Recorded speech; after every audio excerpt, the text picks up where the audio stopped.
Yandri Susanto, sosok menteri pilihan Prabowo yang dipercaya menjadi Menteri Pembangunan Desa Tertinggal. Tepat sekali jika Yandri Susanto ditempatkan sebagai Menteri Pembangunan Desa Tertinggal, karena desa tertinggal merupakan bagian dari hidupnya, yakni kisah masa lalunya.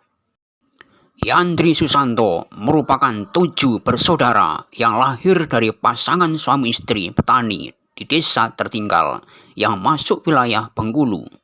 Sungguh tak menyangka jika pemuda desa yang hidupnya miskin kala itu bisa menjadi seorang menteri.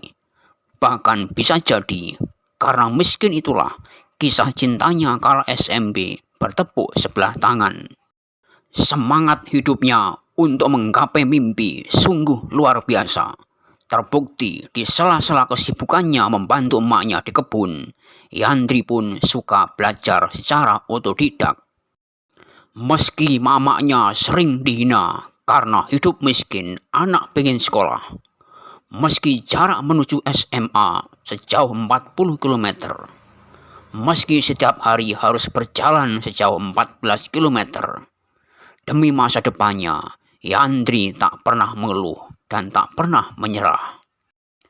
Kisah sedih yang tak pernah bisa dilupakan adalah ketika Yandri mengingat emaknya yang kini telah tiada.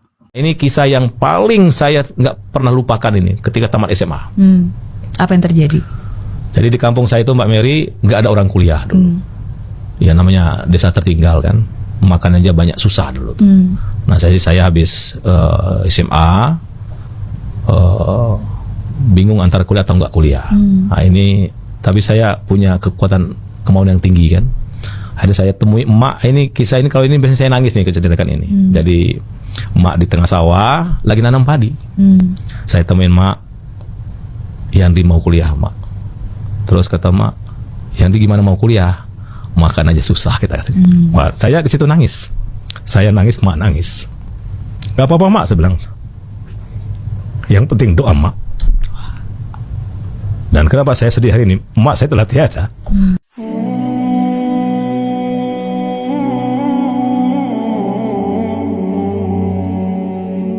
Di tengah sawah ini kisahnya nih kan. Dan antara Bengkulu sama kampung saya itu jauh mbak. 200 kilo. 200 kilo. Saya bilang, mak, yang penting doanya saja. Insya Allah anak kamu ini sukses kalau doa kamu ridho. Yalah. Jadi saya pergi ke kota Bengkulu itu jauh kan. Bawa beras 1 karung. Belum pernah ke kota Bengkulu kan waktu itu kan. Nyasar. Mau daftar kuliah ini. Ya terus akhirnya lulus dan tamat. Ya saya merantau ke Jakarta. Jadi yang bisa membuat saya begini pastilah doa mak saya itu tadi itu. Iya. Dan hari ini beliau sudah almarhum. Ya mudah-mudahan ahli surga lah ya. Pasti.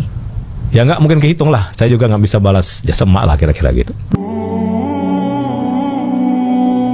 Luar biasa. Iya. Luar biasa itu. Kisah di tengah sawah itu luar biasa.